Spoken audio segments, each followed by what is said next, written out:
Hi, everyone. Welcome to our 30th show. And for our 30th show, I wanted to make this one special. So I'm bringing to you an interview with Phil Eichinger, who was on Ativan and other meds for 30 years. So if you ever thought you couldn't get off of medication because you were on too long or you're too sick, his story is going to be uplifting because he will tell you he is totally healed now. And it was a lot of work to get there. There's going to be a couple of moments when he's speaking. There's going to be a pause because he gets very emotional about what he had to go through to get better. So please tell your friends or your other Benzo friends to listen to this story of hope. And stay tuned after the show for our post-show talk. Thank you. Hi, Phil. Welcome to the podcast. Hi. How are you? Good, good. You know, normally I start off by asking people what led them to being prescribed a benzo, but in your case, if you don't mind, I want to ask you how you feel today, because I think when people hear your story, they're going to know for sure that there is a light at the end of the tunnel. Yes. First of all, I wanted to say thanks to you for having me. I have followed your work for a long time, and you've been dedicated to this community. Gosh, I'm guessing it's over 20 years now. Yeah, about 23 years now. Yeah. Yeah, and there's never enough voices, and certainly appreciate yours.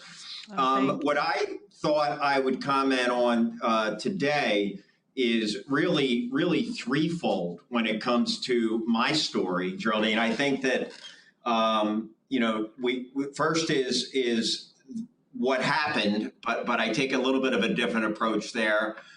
Secondly, how it affected me in terms of my mental health and mental well-being, and then third, how it affected my family, which is really the key piece. Right. I want to hit on all of that because, again, people need to hear every single aspect of how it affected us.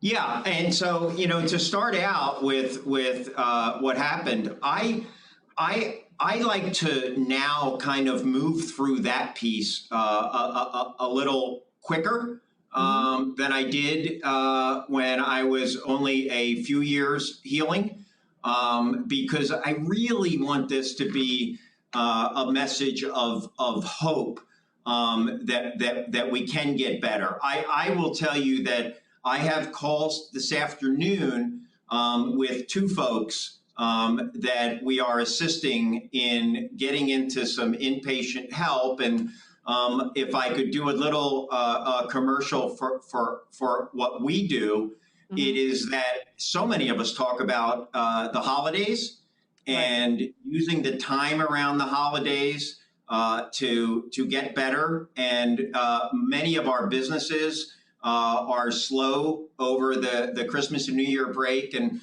many people take the end of year and New Year to begin their road to recovery. And now with COVID affecting so much in terms of livelihood and work, it's really a perfect time to do it. So I'll start off by saying, if you've been struggling and are currently struggling with benzodiazepines or any other type of addicted substance, now is the time.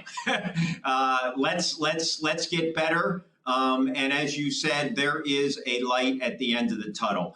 I suffered from anxiety, and because of that, depression. I think that I know we talk about anxiety, depression a lot in the same sentence. Sometimes we talk about anxiety and depression together. I will tell you, in my particular instance, I think my depression was derived from my anxiety.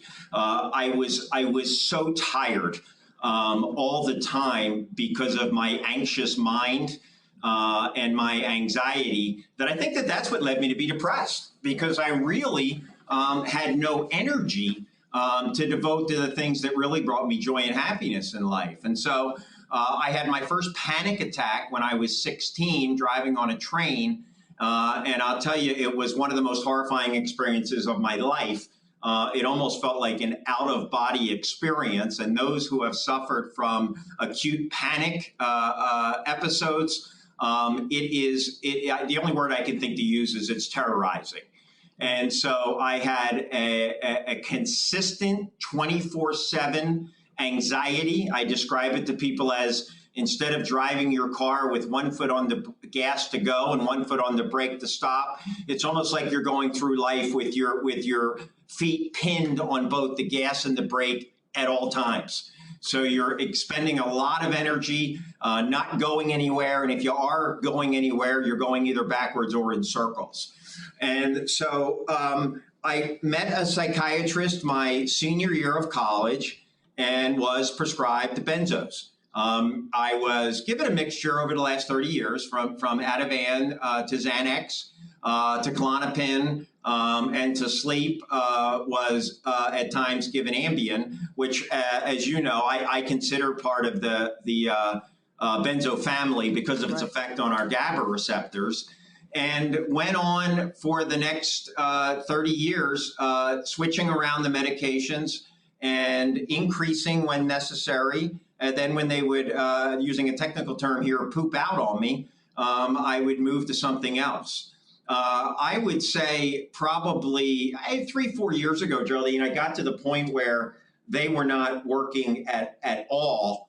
And I knew it was time to try at the ripe old age then of 50 to try to get better. And it's funny, I used a year-end scenario. With my birthday being on January 15th, I decided that I was going to start for the new year and go from there. Because quite frankly, you know, we say it all the time. We get sick and tired of feeling sick and tired. I was sick. In terms of rehashing the war stories of what happened and the physical pain and the anguish, I'll brush over that, as I said before, because as we say in the rooms, we tell each other stories on a daily basis. And so many of the stories and so much of what we hear online is the blood, guts, and war of what it is being on these medications and trying to get off them. And I'll tell you, first bit of advice today is, for the most part, I learned to stay off online. I stay away from getting online and diagnosing myself, because that is a rabbit hole that will set you back worse than any recovery plan could ever. So when I got off, I wish I had been told more about what to expect, but the physical piece of it, I knew kind of what was coming. When I talk about, you know, I wish I knew what to expect, I meant more of the long term, what pause was, and some of the mental anguish that comes with it. But in terms of the physical withdrawal of getting off these medications, you know, I kind of understood that I was going to be in a lot of pain. I was going to have a rough ride. I was going to vomit. I was going to have a terrible time not staying outside of the bathroom. I understood a little bit about the sweating and the way, as the GABA receptors are left blind and need to regrow, that things like my body temperature would not be able to regulate. I'd be sweating, I'd be hot, I'd be freezing cold, I'd be shivering. And I said before, I'd be vomiting, I'd be running to the bathroom. I would have terrible anxiety, worse than I ever did before I even started the medications. And so I kind of said to myself, you know, Geraldine, this I can get through. You know, this is withdrawal. These are the physical symptoms. And, you know, some of the things that I did, and I only speak for myself. I am not a doctor. I don't give advice. All I can do is tell my story and what happened to me and what worked for me. As I headed down this path, starting a new year and going through withdrawal, a couple of things that helped, and I have a little bit of a list of it, was right before the year ended when I started, I made sure that I had lots of clean clothing, lots of clean bed sheets, because I knew my body temperature was going to be irregular. I made sure that I bought a ton of Epsom salt, preferably lavender flavor, because that is one that soothes and calms the mind and body. And I would take roughly 10 to 15 red hot baths every single night. I mean, literally sometimes 20 minutes apart. And that would give me a little bit of relief from the anxiety. And it would give me, it was really the only thing that relieved my restless leg syndrome. I subscribed to Netflix, which was a godsend.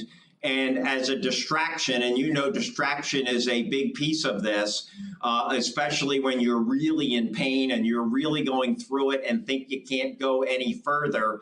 I watched binges of shows that, you know, I think I watched Breaking Bad in like 2.5 days, 8 seasons. But what a great, great way to distract. I drank water, I drank more water, and I drank more water. I was drinking roughly 15 to 20 bottles a day of water, trying to flush the toxins. I was mixing it with lemon, either lemon juice or the little lemon container of the fake lemon, to give me some alkaloid and to also take care of some of the dehydration that I was going through. Because as you know, you are not in the mood to eat much. You're so violently ill with the nausea. I drank veggie juices. I ordered from online 3 cases of veggie juices because I knew I had to get my greens in me. And I also bought an awful lot of the vitamins, the emergency type stuff, because vitamin C would really be the only thing that gave me even a little bit of energy. Because when I first started the withdrawal, I stayed up for approximately 13 days straight, which I thought was impossible, but now know that it's not. And then I ate some fruits, and I mixed in oranges specifically because of the vitamin C, and then bananas, because with the Epsom salt, I found the bananas really helped with the restless leg.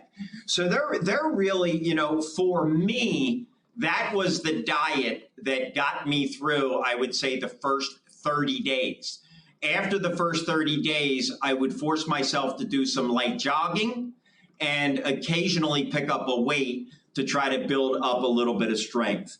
What did not work for me was an awful lot of advice I had gotten, primarily online, in terms of taking supplements and taking things that are not natural, removed from the source, and in a pill form. You know, I was told that I needed to improve my dopamine, my serotonin, my GABA receptors need to regrow, et cetera. And so, I mean, I tried tryptophan, I tried trazodone,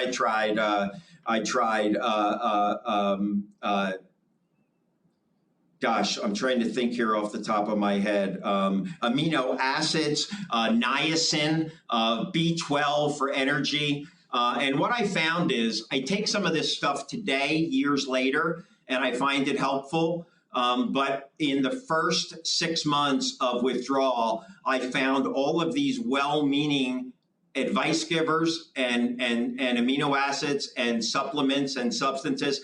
Christ, I spent hundreds of dollars on this stuff. And looking back now, I made a mistake there for me. And that sent me back. So that Geraldine is kind of the story of coming up and deciding to get through the withdrawal and the steps and the physical things I did to help relieve my symptoms. After a couple of months, I was extremely disappointed that I seemed to be getting worse. And boy, what I realized is, as I said earlier, if I could have found someone like you when I was going through this, my goodness, what a godsend it would have been. Because I'll tell you, this to me and the people that I talk to on a daily basis is where the relapse comes from. Again, so many folks concentrate on the physical symptoms and getting off of these poisons. And what happens? The nausea, the vomiting, the stomach troubles, the benzo belly, all that stuff. Oh, yeah. And as I said, I knew I could handle that because I knew there was a finite time to that. What I had no idea was coming was the mental piece of this and what it did to me and my family. So in terms of the first section, in terms of some remedies that I think helped me and some things that didn't help me, that closes the chapter there. In terms of the second chapter, I said I wanted to talk about three things with you today. What I wasn't ready for and what I wish I had been a little better prepared for was the mental piece of this thing. The looping thoughts, the thoughts and the preoccupation of death. I thought I was dying all the time. I thought if I had a cold, I thought if I had a headache, that I had a brain tumor. I thought if I had a cold, that I had a pneumonia. I thought that I had, if my muscles were a little sore, I thought that I had MS, and was self-diagnosing myself into obliterate, and because it didn't make sense to me, and nobody had talked about this part of it. Everybody talked about the withdrawal and you can get through it. Well, here I had gotten through that physical piece of it, and I was 6 to 12 months out and feeling worse than I had ever felt. And I was despondent, I was confused, and I had gotten to the point where I was getting near the end and really getting close to giving up. I hung in there, but the nightmares, and I don't mean to be too graphic, Geraldine, but the murders, the blood, the guts, the sickness, my parents, something happening to them, my children, if they were going to back to college or take a trip somewhere, I had visions of them in terrible car accidents. And I did really all the same things. I did all the same things. Yeah. I was convinced that I was absolutely crazy. And somebody told me down the road that it's a beautiful thing to think you're crazy, Geraldine, because the people that think they're crazy notice that there is a separation between their physical actions and their soul. And that the people that are crazy have no idea. So you're okay thinking that you're crazy, but the intrusive thoughts, the sadness, the deep depression, which I had never experienced before, the worry about my children, parents, and family, the preoccupation with death and dying, the anxiety that at 6 months was more relentless than it was during the physical withdrawal. Why am I such a terrible person? What happened to my life? I'm a terrible husband. I'm a terrible son. I'm a terrible father.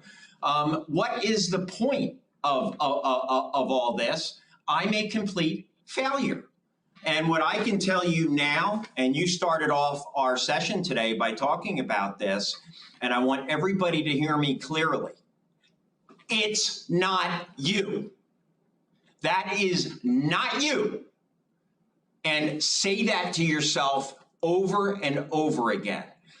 You are in such a flux in terms of chemical imbalance, and it takes such a long time, TIME, right? Things I must earn, such time to regenerate like a potted plant. You put the seed in and you water it and water it and water it. Doesn't grow overnight. For it to become a big bush or a big tree, it takes a couple years.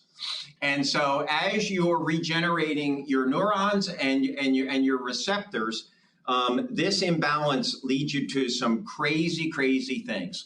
Gosh forbid, Geraldine, you make a small mistake like misplacing your keys or being late for a meeting. You will take out a baseball bat and beat yourself till you are almost dead and bloodied over the simplest things. You'll internalize just about everything. And I'll tell you, the thing that you said that I know, and I've heard you talk about this before with you and with some of the folks that you help, the looping thoughts, the negative intrusive thoughts that continue to play over and over and over again in your head, and you can't stop them. It is like torture. It is like a paper cut all over your body, getting worse and worse and worse, and being added to. The looping intrusive thoughts. I would have to say mentally, especially because they were so violent and ugly, was the worst part of this second stage. That first stage, we talked about the physical symptoms.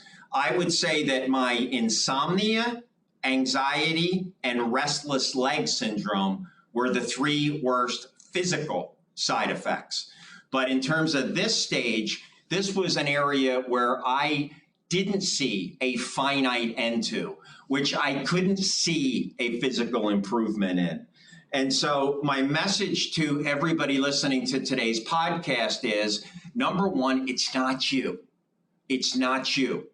When the thoughts come in, you have to practice thinking of them as a cloud in a sunny day going through the sky, observe them, see that they're there, identify it as negative, and then watch it pass through as the sun comes back out again. I have practiced for years now, when the negative intrusive thoughts come in, to identify them, not cling to them, just ID them and say, oh, you little son of a gun, I see you there. And no, I am not a piece of shit. And no, I am not worthless. And no, I'm not a terrible father.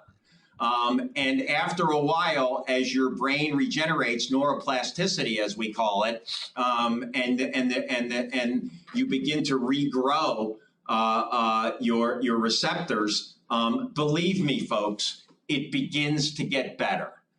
If I only had someone like us, this video, this podcast, this conversation, to tell me at months 6 through 12, months 6 through 18, that the physical piece the first 6 months was one piece of it, but the rough ride is months 6 to 12 or 6 to 18.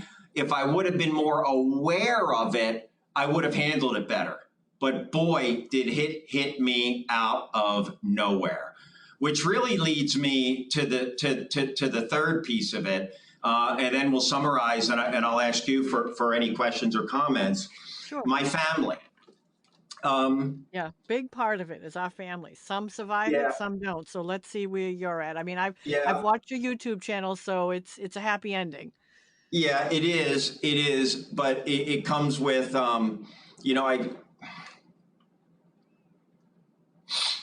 I get emotional. I still cry when I talk about my children, because people don't understand. And forget about adolescents. Adults don't understand. Unless you're one of us on this podcast today or know someone and you're here in a loving way to support them. I heard someone say the other day, Geraldine, if you come back from this, you're lucky. But if you love someone and come back from this, you're incredibly lucky because it affects so much.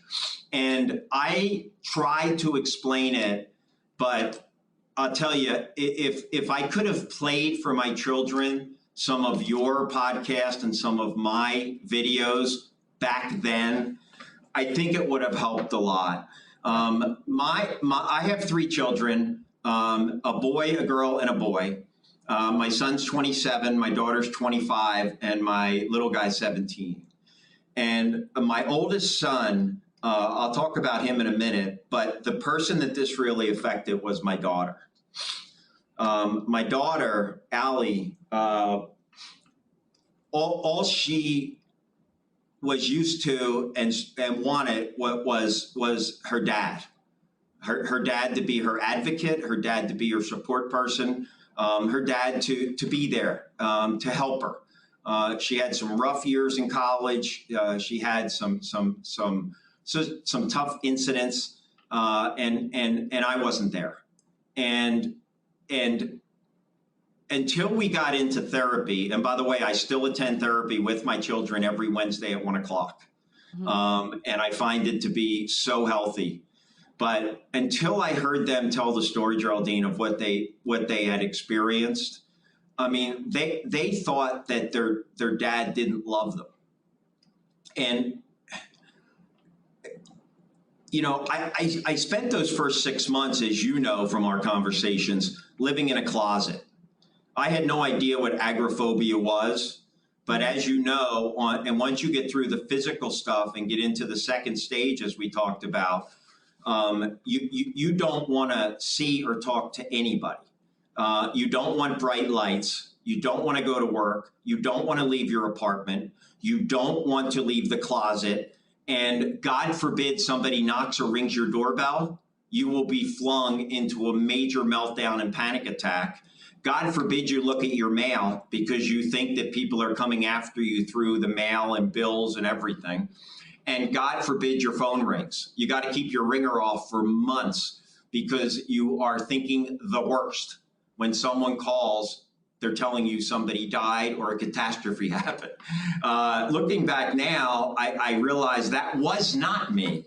But I tell you, when you're going through it, so for 3 years, you know, my daughter saw a father who used to go out to dinner with her and used to visit her at school, basically not spend any time with her and avoid her and not pick up her calls and not go to dinner with her.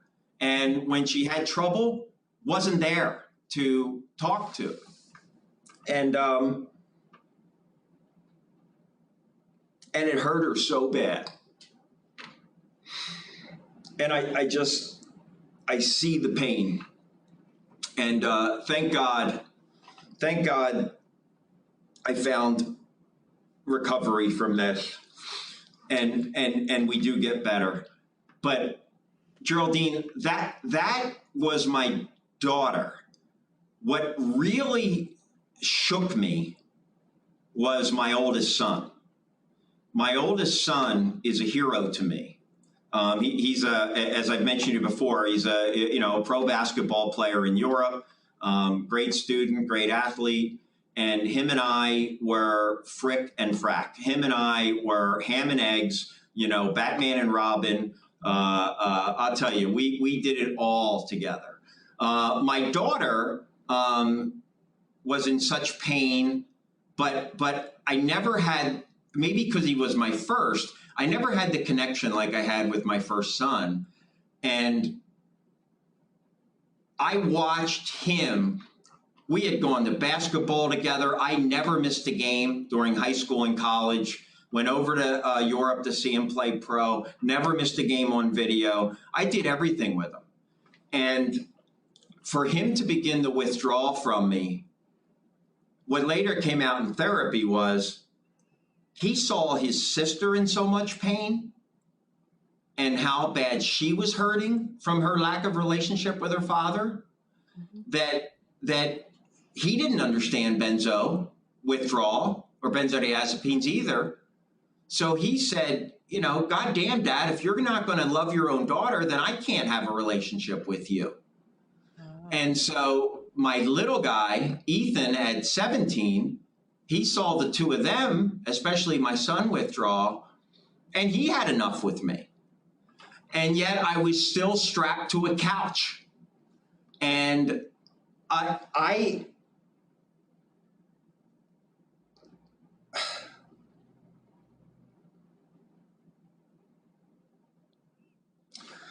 I had no idea how it impacted them. And God, I wish they were a little bit older than little children that aren't going to remember. Your kids are going to remember it. Yeah, they thought their dad didn't love them. Right.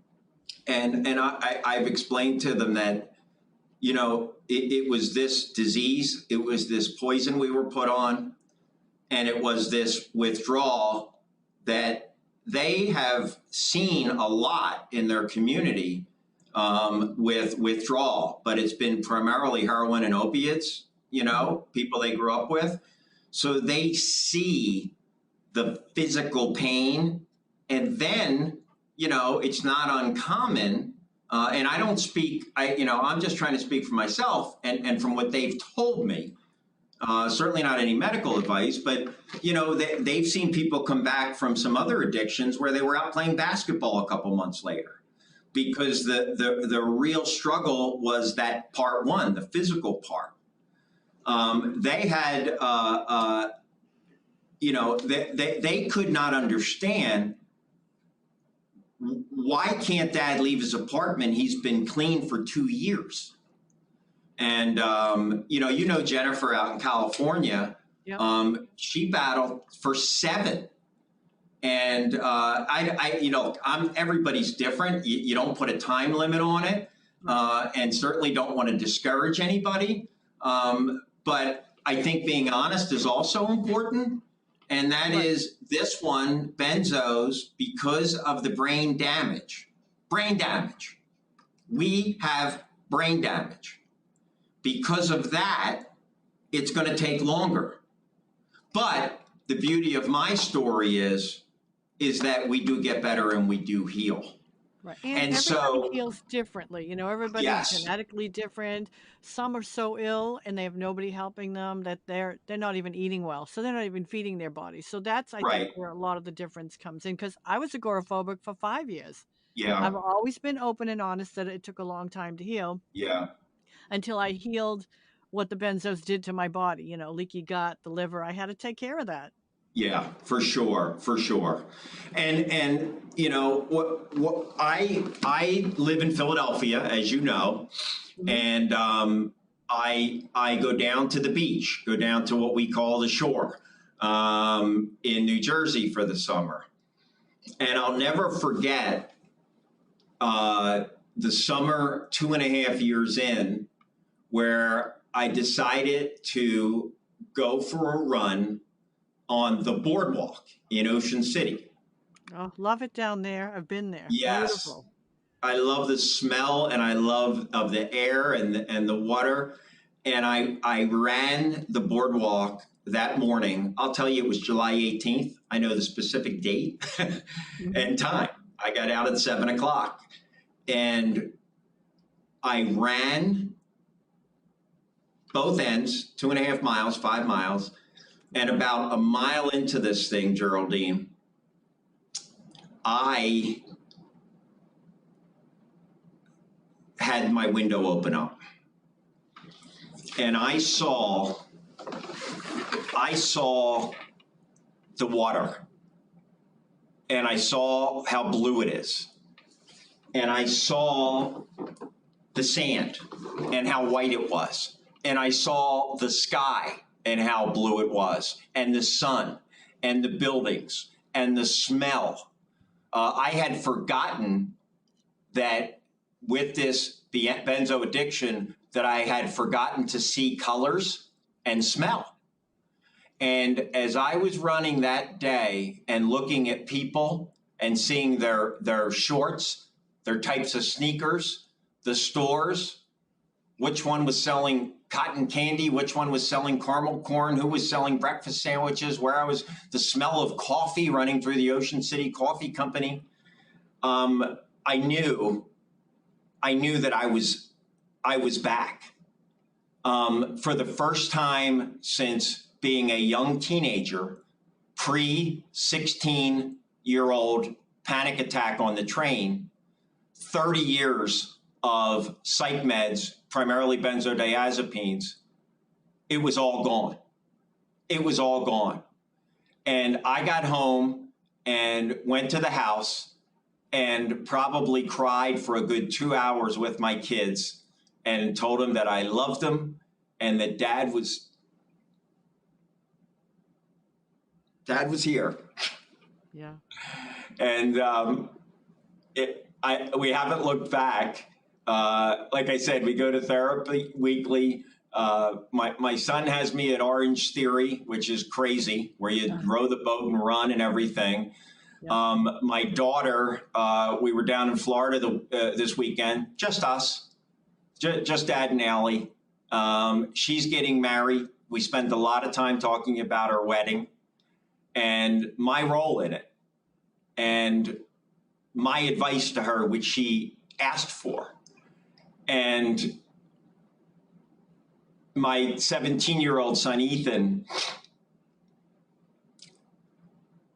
I thought it was way too late, especially when my mind was lying to me, because that's what it does. It's not you, and you are being lied to. You know, Eckhart Tolle talks so brilliantly about, as you're getting off of this stuff, there's, you have to realize there's two people. There's the one that's feeling all that pain, and then there's the one that actually sees that person, sees what's happening to them, and that's the person you're trying to get to. And I found it. My relationship today with my children, significant other, friends, is deeper than it's ever been. And I'll tell you what, the work you do and the person you are, I love you. And I've got no problem with people that I care about telling them things like that. I was numb for 30 plus years. Not only didn't I smell or didn't I see colors, I didn't feel anything unless it was interdose withdrawal coming on. And now I feel, and God, that's a scary thing, isn't it sometimes? Yeah. Because you feel everything. I'm the crier in the family. Anything happy, I cry. Sad, I cry. You feel it. You literally feel everything. Yeah, my kids kid with me about, watching a movie and then I'm blubbering away, or even a good commercial. And I love it. And even the bad stuff, a funeral, a sick family member. I feel that losing my mother last February, being clean, sober, and recovered completely, and standing by her bedside and sleeping on the floor at the hospital for the 6 days until she passed, I would not trade that for anything in this world. And look, I'm going to be 55 next month. I did not begin my recovery off this stuff till I was 50 years old. It's not too late. It's never too late. No, for never us. Too late. Yep. And I think people think like you, because you were on for 30 years, that they can never heal. And you can. Yeah. It doesn't matter how long. It's how, first of all, like I said, genetically, but how well you take care of yourself. So, Phil, if you don't mind, I want to just go back. Let me say one thing just to finish before I forget. I'll tell you that I talked about family and whatnot. Yeah. The biggest love story here is the love story of me, of myself. You become very shame-based, very guilty. You get all of your self-identification by people-pleasing, never standing up for yourself, and getting your self-worth from what other people think of you. And that's exhausting. You talk about anxiety and depression. When you're so ashamed of yourself that all of your self-worth comes from what other people think of you. Geraldine, you're happy with me today? Okay, I'm okay. Oh, you're upset with me? Oh, what is it? What is it? I'm awful. That's a tough road. And the thing about this recovery process is you learn to love yourself. I'm divorced. I fell in love for the first time in my life recently. And this is not an indictment of anybody else that was in my life, but I love for the first time in certain scenarios with people. And it's because I was incapable of that. When you hate yourself as much as I hated myself, especially during this addiction, you can't love anyone. I mean, I did what good addicts do, right? I took a hostage, got married, took a hostage, then added additional small hostages to the deal. And there's a lot of amends that needs to be made, especially to my ex-wife and especially to family members. She's one of my very best friends now. and she'll give me a great, honest critique of this podcast today because she loves me and I love her. Right. And it's just a miracle. And when you said at the very beginning, Phil's story is interesting because not only has he recovered, he's better than he was before. I am 110% of what I was before 16 and getting on this stuff. Because when you come out the other side of this living hell, you are fearless. You know, if you lose a job, if you get into a car accident, if you're late on a bill, if you lose your house, if you're not paying your bills on time because you're struggling, you know what you do? You nod and say, oh, well, I'll get it. I'll do the best I can. But the reason I say I'm better than I am today is, you know, all the things I talked about, family, love, never too late. But the last thing is you literally are fearless. There is no hell or no pain or no punishment, and I speak for myself, on this earth that was worse than when I went through than benzodiazepine withdrawal. And so now on the other side of it, I think it's important, like we talk about, those of us who have walked through hell and were fortunate enough to come out the other side, to bring back water buckets for the rest of us. Exactly. And I do that fearlessly. I live my life with gusto. I don't worry about wasted time anymore, because that was one of the mental things during stage 2. I am as happy a person today than I've been in my entire life, and that is a miracle. So, you know, summarizing this, and I'll turn it back to you. Stage 1, there's a gazillion horror stories out there about what happened to folks. I chose today not to spend a lot of time rehashing what so many of us have heard and shared. But I did want to take time that when I had enough and the year was coming to an end, and I made the decision to start the new year off and defeat this, I gave you my physical remedies that didn't work and the ones that did for me, and hopefully that'll give some guidance and some help. Number 2, I wanted to talk about that second stage, pause, post-acute withdrawal syndrome, and how vicious it was, and how, looking back now, if I could have listened to this podcast and someone would have told me, my older Phil would have told my younger Phil, this is what's coming, I know I would have done so much better. And so I'm blessed for you for doing these types of things. And then number 3, my family, my broken, brutalized relationship with my children, and it not being too late, and healing, and coming full circle. The blessing in this addiction was that it turned into a love story. And other than the other people I love in my life, I finally found out who I was, and I became someone who could love themselves. And actually now I can shower in front of the mirror. I used to shower and brush my teeth in the shower, so I didn't have to look at myself during the midst of this addiction. I look at myself now, I make a joke with it, I have fun, and I like who I'm seeing back. And I am just so grateful and grateful for this opportunity to share with you and your audience today. Yeah, I actually did a podcast on surviving the holidays for 2020, and I put in there things that I'm grateful for, and a lot of it was the experience I went through. Yeah. Because it really does make us, we're much more empathetic, we care more, we love more. I agree with everything. Yeah, I think, I think a lot of my anxiety and depression came from, you know, I'm a child, God bless my parents, I love them dearly.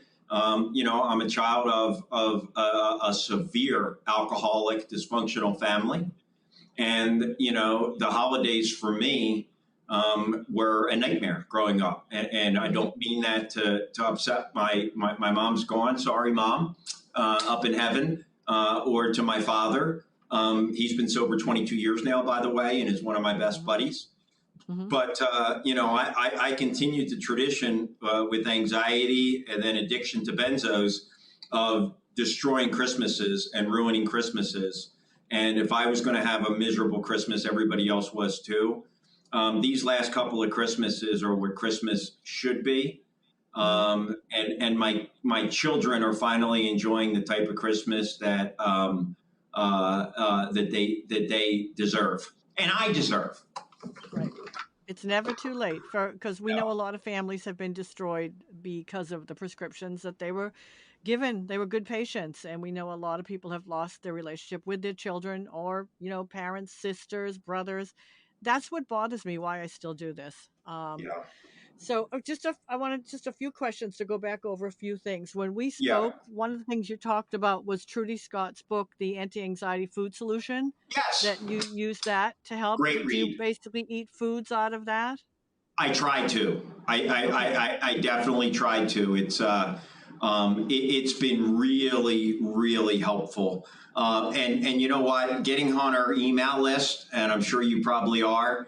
For years. Just the tips and the forums that she sends out, probably every other day, right? And the other thing for me is reminders, right? I mean, I forget until I get into the habit, like trying to stay in the present moment. I would put little cards around my house that would say present. So when I started to think negative and get the intrusive thoughts, I would walk into a kitchen and on the fridge it would say presents. And so I'd snap out of it. I'd go to the bathroom and look in the sink over the mirror. It would say present. And so I would snap out of it.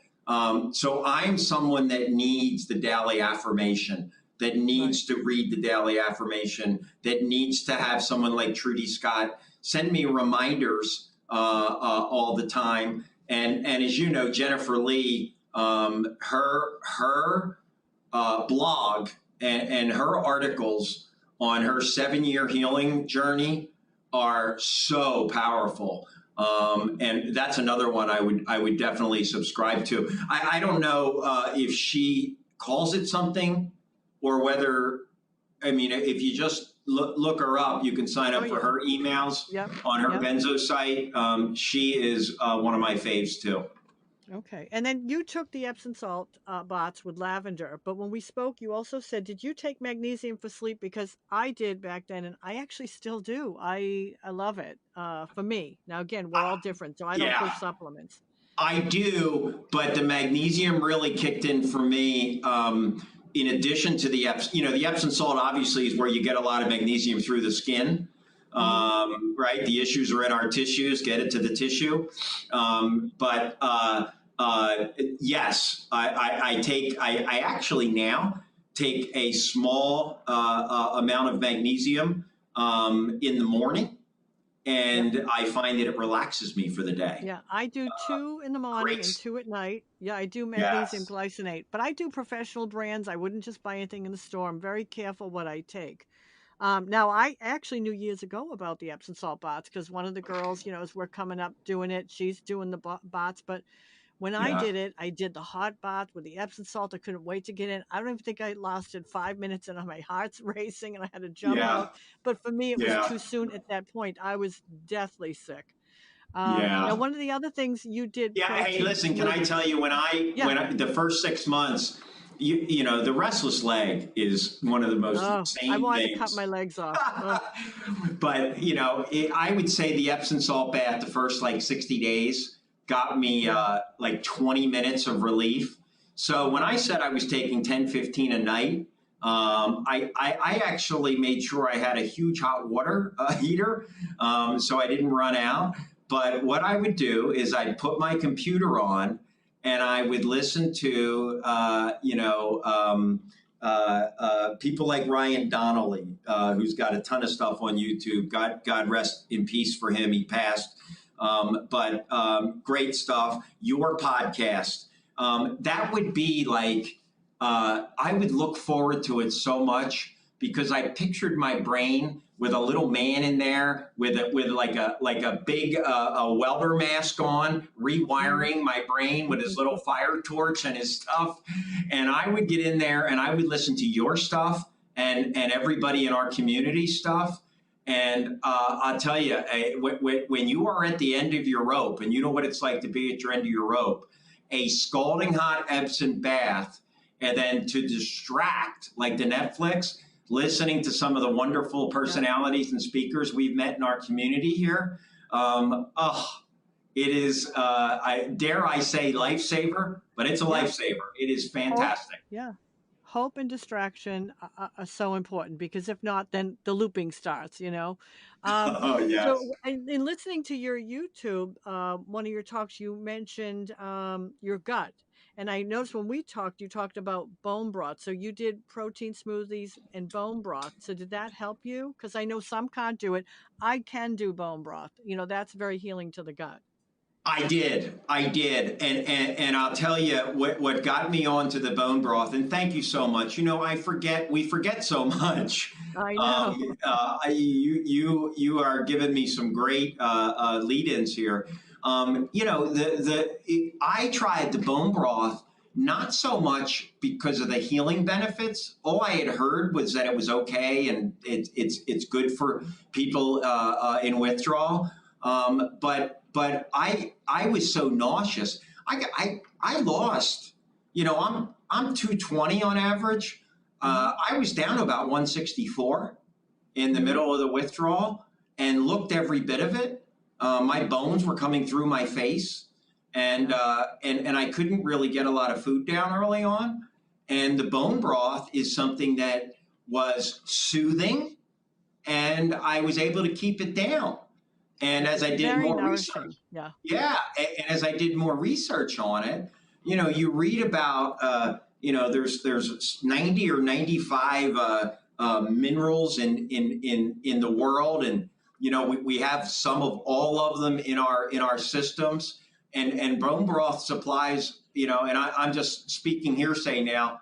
I don't have the facts, but I don't think there's a substance out there that contains more of each of the individual minerals out of the 100 or whatever there are than bone broth. So as a replenisher, wonderful. And thank you for the reminder. I made my own. Right. I made my own, and I want people to understand something. Bone broth, which has the minerals in it, and we need minerals to detoxify, which is God's way of helping us to detoxify. You don't just drink a bowl of it. It is medicine. So you start with just a quarter of a cup. You never overdo with it. And that's something one woman who got very sick, she goes, well, I have a big bowl in the morning. I have a big bowl in the afternoon. I'm like, no. And she was like, and then again at dinner, you can get very sick. Everything we do should be done gently and slowly. And now they have bone broth you can buy. And I think when Jennifer Lee and I spoke one time, I told her about Sally Fallon's book, her cookbook, Nourishing Traditions. And in there, it tells you how to make a beautiful... Hey, can you say that again?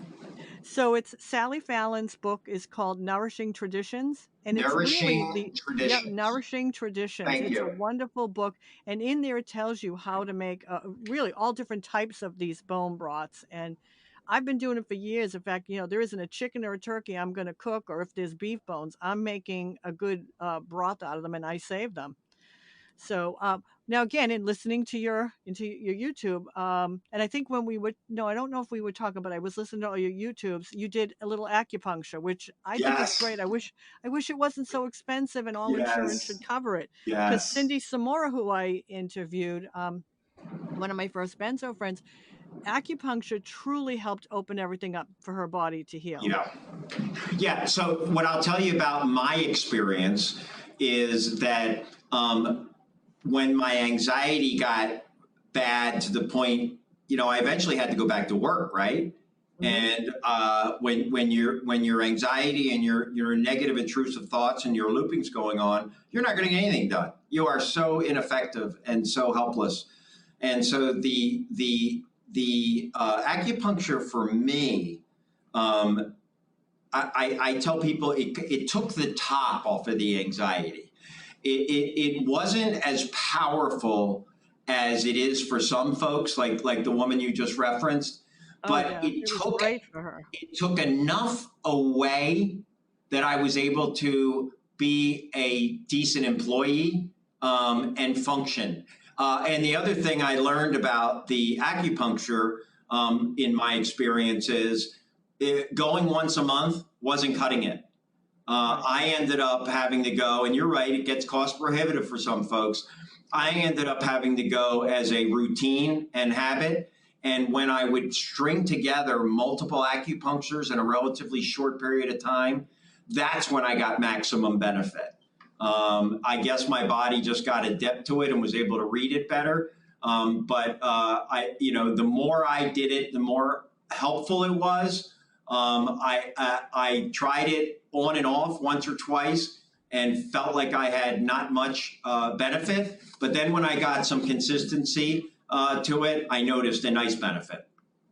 Right, right. Yeah, I know here in Boston it's so expensive. I could not do it a lot. It was here and there, and it should be covered under health insurance, but hey, for some it is. I have some friends with their work health insurance. They get like so many visits, which is great. Yes. Um, I'm trying to think of some. So I want to say this because I have a thing called Getting Ready to Taper. I think it was the second podcast that we did. And I like that you prepared, even though Yes. you were sick and you prepared. And people don't prepare for this. It's, as I've always said, you don't just get up and run a marathon, prepare. So if I was starting over again today, I would be taking minimum of 3 months, 6 months, and maybe even longer to get my body healthy. We are not healthy. These drugs affect our guts. We Yeah. don't genetically, we're not all the same. So the fact that you did all that preparation, even to prepare to sweat, I thought was wonderful. I mean, Yeah. your YouTube, people really need to go to that, and we will put a link to it. You give some great advice, and you know what? We have a lot of women on the group, and the men, I think it's great when they come out and say how sick they were, and this is what they did to get better. Yeah. It, The we need the medical profession listening to us. Oh boy, you're not kidding. You are Yeah. not kidding. Um, you talk about the women. Both my calls later today are with women, and their profile is they're very successful, professional, and they're one heck of a couple of moms. And Hmm. I'll tell you, they're in pain, interdose withdrawal, and not getting any relief. But they're big. I thought of them. That's why I said at the very beginning, we're toward the end of the year here.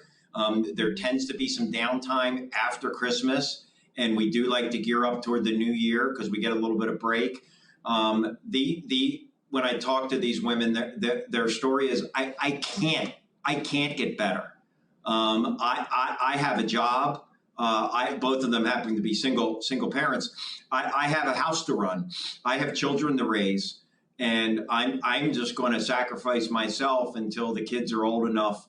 I just don't have the time. I cannot be in bed for long stretches of time, or I have a big problem. And that's why I say right now we're at a period at the end of the year where things slow down a bit.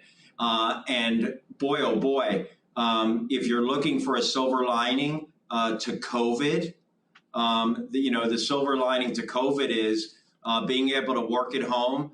I don't mean this facetiously, but my goodness, what a blessing COVID would have been, and homework and home Yeah. everything when I went through this process, because they tell us there's a blessing in everything. Well, maybe why we're locked down and under quarantine. Maybe that's God's message to us to do it now and make a blessing and a positive out of a very Right. negative situation. And even if they're sick right now, I mean, I was sick on the drugs the whole time. I had given birth. I said, I don't feel well. I'm given Ativan, and here comes 10 years of being drugged. But at one point, a friend sends me to a nutritionist. I am in interdose withdrawal. I am just so sick all the time. And there's Yes. nowhere for you to go but up. But I went to this nutritionist and he changed my diet. I still don't understand the drugs are making me sick. And I'm able to get stronger with the diet. And I'm actually coming off Ativan. I don't even know what I did to taper, but I Yeah. got down to a half a milligram. So, take the time. Nobody's pushing you off fast. Take your time, slow it down, build yourself up. Go see a nutritionist, see a functional medicine doctor, a naturopath. If it's hurting you that bad, there's so many different ways to come off. There's so many different ways to heal. It's Yeah. not one way. We're not a one size fits all. No, the one point you're making, though, that I think is missed a lot is, you know, it's not a race. I forget the actual wording you use, but, you know, look, taper, taper, taper, taper. And that's, if there's one thing that I would say to the medical community, you know, if we could taper this over, you know, a year or years, or using the Ashton manual, I think there's no race. No, it's not. And so many of the mistakes, I don't know if you'd agree with me, but so many of the mistakes that I see in people that reach out to me, you know, I say, you know, what have you, you know, what have you done? And they said, well, I was told by my doctor to, you know, cut my dose in half in every 2 weeks. And I should be fine in 6 weeks. And there is no such thing as benzo withdrawal. So, you know, in 6 weeks, it must be something else wrong with me. I mean, just traumatic and horrific advice. Much misinformation from there is no race. And, you know, take, you know, a micro taper, a liquid taper, the way it's laid out in the Ashton manual, you know, my goodness, if that was required reading for every physician and or psychiatrist, that would be a blessing. Yeah. And I want to say one of the things that you said today that I absolutely loved was time, things I must earn. You know, take your time and earn your health back. It's not this quick thing. And unfortunately for some, and it breaks my heart, their doctors, no matter what, are going to force them off. And even in that case, you can still heal. We've seen many that, you know, did go to rehabs. Their doctors forced them off cold turkey, or they tapered them too fast.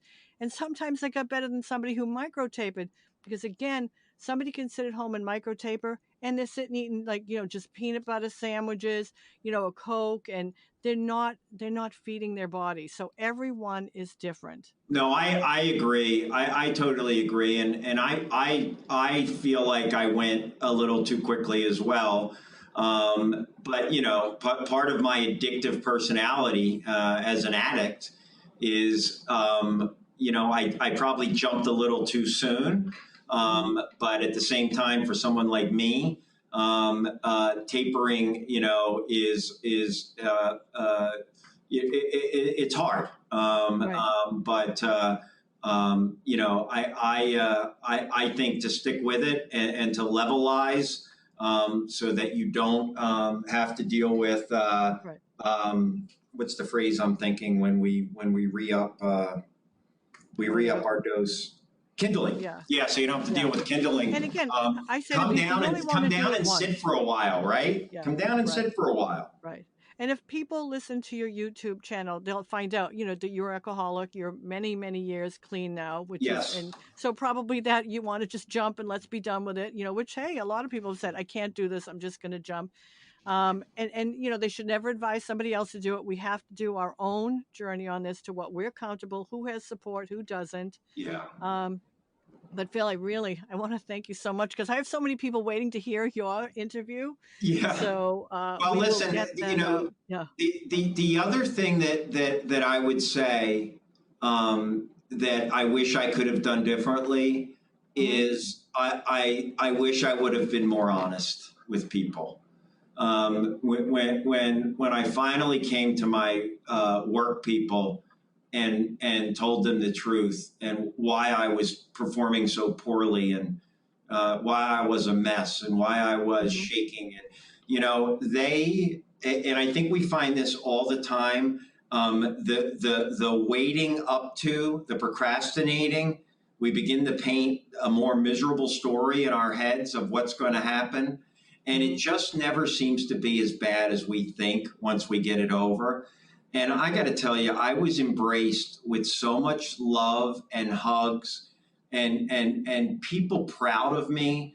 And and eventually now they come and talk to me about their problems. Right. But I wish I would have had the courage to be honest, not with everybody, but with the people that were going to be directly impacted, especially my kids, being older kids, with what was going on.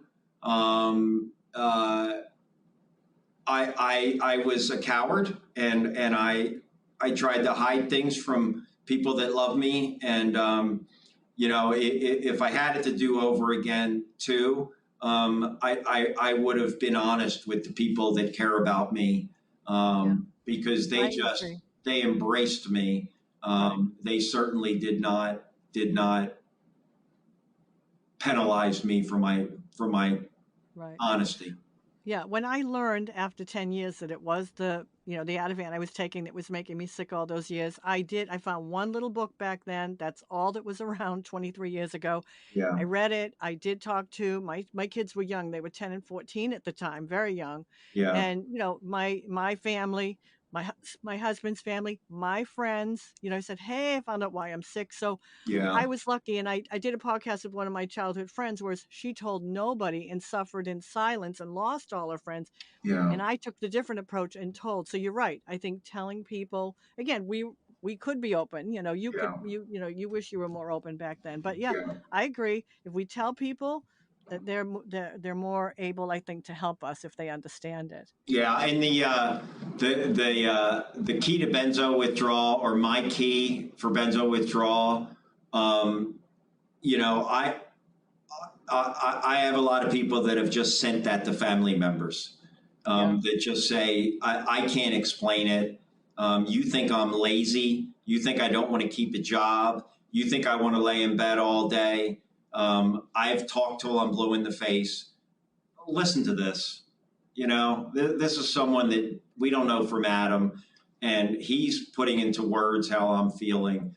Right. And I recommend that too, because the families, because of the extended time with some of the benzo stuff, they just don't understand it, and there's so much bad information out there. They're misinformed. Exactly. And that's why we all do what we do. We keep helping others. We don't want them to lose their families. We want them to know they're going to get better. Yes. So you are doing great work, and I really appreciate you being on the show today, Phil. Thank you. I love you to death. Thanks for Love you everything too. you do. And All I am righty. always here, and it's a real privilege. And to your expert producer and audiovisual expert, Garrett, My son tell Garrett, Garrett's here.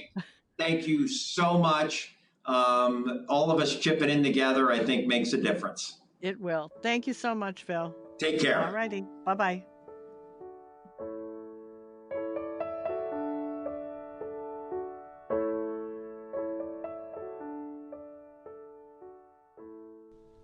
All right, Garrett, we just finished the interview with Phil, which I had been waiting to do him. We knew we wanted him for our 30th show where he was on benzos and other meds for 30 years. What did you think?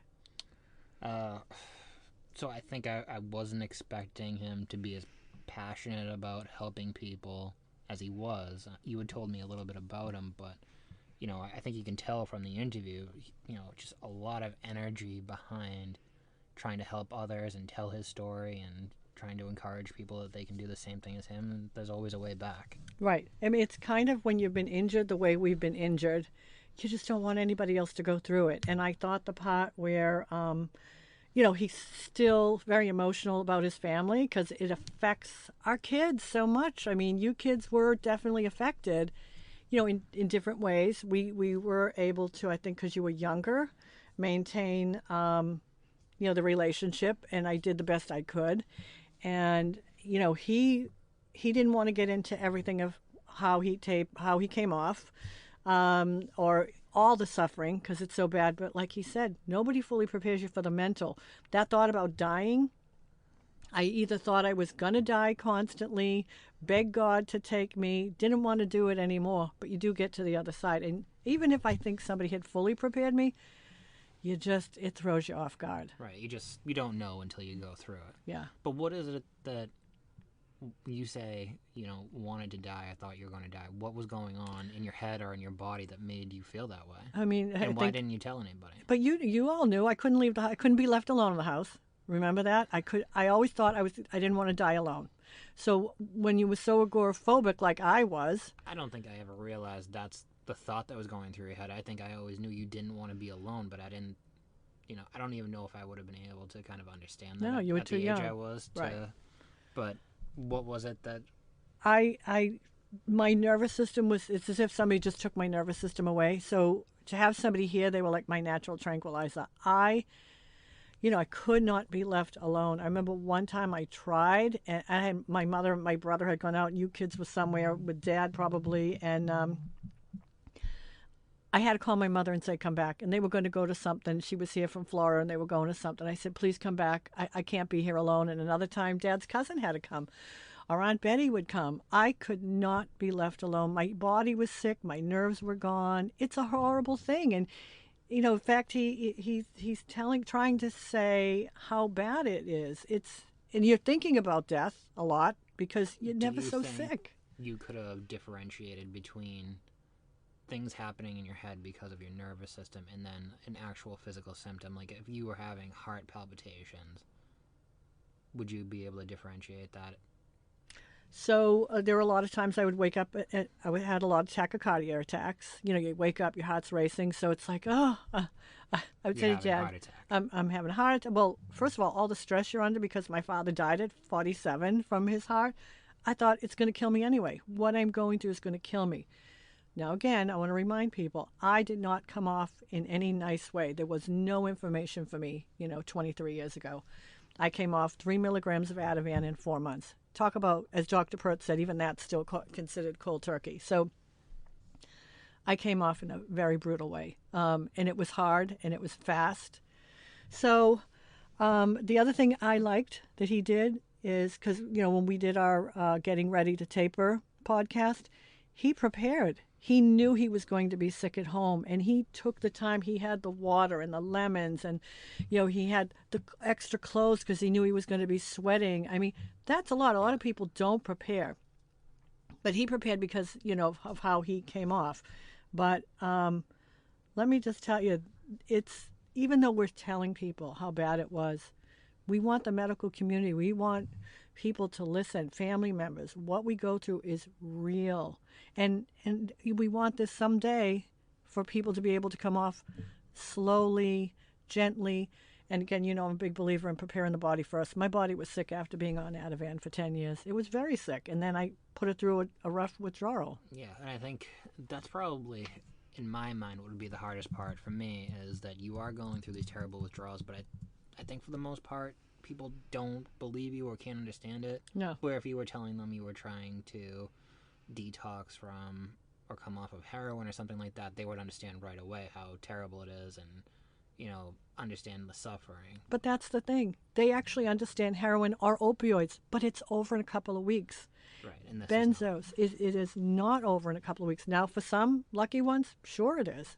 But for some of us that genetically we're not made that way, no, it's not an easy ride. And, like him and I were saying, people, it's in your own hands how to come off. You can slow it down. You can even stop and build yourself up at any point.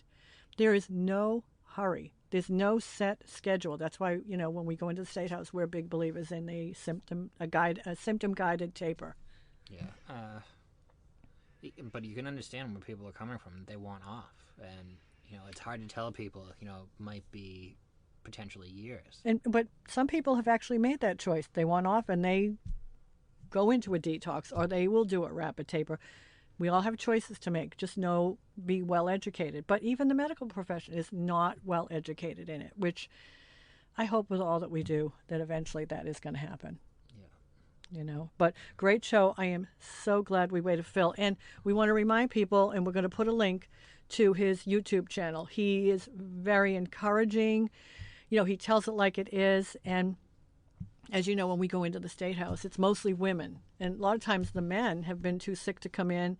And we've had very few men. And when they do come in, they're great. I love when they come in and talk. And Phil is a great representative to be out there speaking. This is not something that just the women can't get through. I used to think that I was a very weak person when I went through it. I would cry all the time that I was weak. I didn't have what he had where I hated myself. I looked at my life that I had, and I wish you kids knew me as that person, because you saw me sick on the drugs for 10 years, like what was happening to me. I became anxious. I became had panic attacks. I became agoraphobic on them.